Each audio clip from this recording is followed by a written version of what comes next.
अस्सलाम वालेकुम वीवर्स। अल्लाह आपको बहुत सी पुरसुकून खुशियाँ दे और खुशियाँ देने की तौफीक दे। आज आप लोगों के साथ मीठी टिक्कियों की रेसिपी शेयर करने वाली हूँ। इंशाअल्लाह आपको बहुत ही ज़्यादा पसंद आएगी। बिस्मिल्लाहिर्रहमानिर्रहीम। यहाँ पे मैंने एक बाउल के अंदर 2 प्याली मैदा शामिल करूँगी। मैदे को पहले अच्छी तरह से छान लिया था, क्योंकि हमें मैदे को पहले अच्छी तरह से छान लेना चाहिए। अब इसके अंदर शामिल करूँगी मैं पौनी प्याली शुगर की।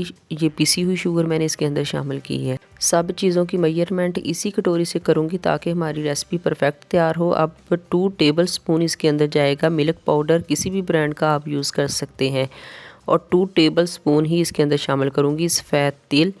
बहुत ही ज़बरदस्त टेस्ट आता है इससे। अब इसके अंदर शामिल करूँगी क्रश किया हुआ नारियल, तकरीबन 4 टेबल स्पून है, वो इसके अंदर शामिल कर दूँगी। और अब इसके अंदर शामिल करेंगे सूजी, हाफ़ कटोरी है सूजी की, वो शामिल कर दी। अब इसके अंदर शामिल करेंगे घी, मेल्ट किया हुआ घी है, तकरीबन 4 टेबल स्पून होगा, वो मैं इसके अंदर शामिल कर दूँगी। और अब हम इसको मिक्स कर लेंगे। मुझे लग रहा है कि मटेरियल ज़्यादा हो गया है, तो अब हम इसको ना किसी बड़े बर्तन में शिफ्ट कर लेते हैं ताकि अच्छी तरह से जो है ना घी इसके अंदर मिक्स हो जाए। क्योंकि घी को ना इसके अंदर मिक्स करना बहुत ज़्यादा ज़रूरी होता है, क्योंकि जब हम इसके अंदर घी को अच्छी तरह से पहले मिक्स कर लेते हैं ना गूंदने से पहले, तो फिर उससे बहुत ही ज़बरदस्त और क्रिस्पी बन के तैयार होती है। अब दोनों हाथों से अच्छी तरह से मैदे को मसल लेंगे ताकि घी अंदर तक जो है ये मैदे के चला जाए। उसके बाद हम इसको गूंदेंगे। ये टिक्कियाँ हमारी इतनी ज़बरदस्त बन के तैयार होंगी कि बाहर से इतनी क्रिस्पी और अंदर से इतनी सॉफ्ट होंगी कि बुज़ुर्ग भी करके खा सकेंगे। अब हम इसकी डो तैयार करेंगे। डो तैयार करने के लिए पानी का इस्तेमाल नहीं करेंगे, बल्कि नीम गर्म दूध का इस्तेमाल करेंगे। ना तो बहुत ज़्यादा गर्म हो दूध और ना ही ठंडा हो, इतना हो कि यानी कि जब हम इसमें उंगली रखें तो उसकी हीट को बर्दाश्त कर सके।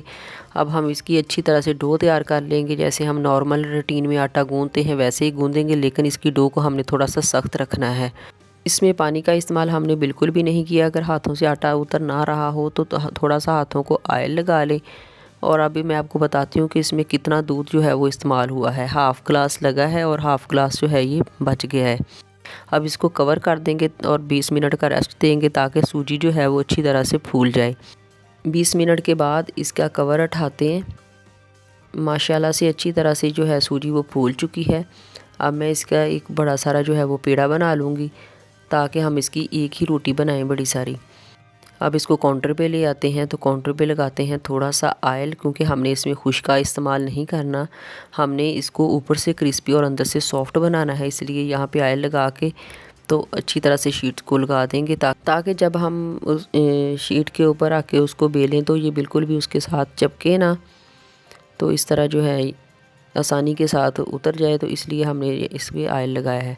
अब जो बेलन है उसके ऊपर भी हम थोड़ा सा ऑयल लगा लेंगे ताकि डो के साथ ये चिपके ना।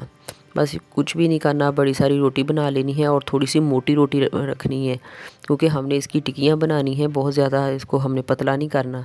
माशाल्लाह से रोटी हमारी बन गई है। अब चाहे कोई गिलास ले लें या कोई फूड कट ले लें।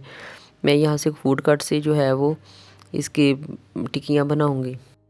इस तरह बहुत ही आसानी के साथ और एक ही वक्त में ढेर सारी टिक्कियाँ बन के तैयार हो जाती हैं। अगर हम हाथ से बनाते हैं तो टाइम जो है वो ज़्यादा लगता है, इसलिए टाइम की बचत के लिए मैंने एक ही बड़ी रोटी बेल ली और अब बहुत सारी टिक्कियाँ जो हैं वो एक ही वक्त में तैयार कर लूँगी।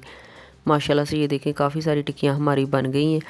अब ये साइड वाला जो आटा है वो उठा लेंगे। इसके बाद में दोबारा रोटी को जो है वो बेल के तो फिर दोबारा बना लेंगे। माशाल्लाह से टिक्कियाँ बन गई हैं। अब मैंने इधर घी गर्म होने के लिए छोड़ा हुआ था, तो घी हमारा गर्म हो चुका है। अब मैंने इसको ऑयल में फ्राई नहीं करना, बल्कि घी में फ्राई करूँगी इसको, क्योंकि घी में ज़्यादा क्रिस्पी बनती हैं। मैं आपको बताती जाऊँ कि फ़्लेम हमारा मीडियम टू लो है। हाई फ्लेम पे मैंने इसको फ्राई नहीं किया, क्योंकि ये मैदा है, इसको पकते हुए तकरीबन 3-4 मिनट लगेंगे। अगर मैं 3-4 मिनट में हाई फ्लेम पे पकाती तो ये बिल्कुल जल जाती ऊपर से और अंदर से कच्ची रह जाती। इसी तरह इसकी साइडें चेंज करते जाएंगे और इसको हम फ्राई कर लेंगे। अगर आपको वीडियो अच्छी लगी तो वीडियो को लाइक करें और चैनल को सब्सक्राइब करें। ये बिल्कुल फ्री होता है, आपकी तरफ से इनाम होता है, मोहब्बत होती है और हमें सपोर्ट मिलती है। जहाँ भी रहें हैप्पी रहें और हेल्दी रहें। अपना और अपनी फैमिली का ढेर सारा ख्याल रखिए। मुझे दुआओं में याद रखिए। मिलते हैं नेक्स्ट रेसिपी के साथ, तब तक दीजिए इजाज़त। अल्लाह हाफिज़।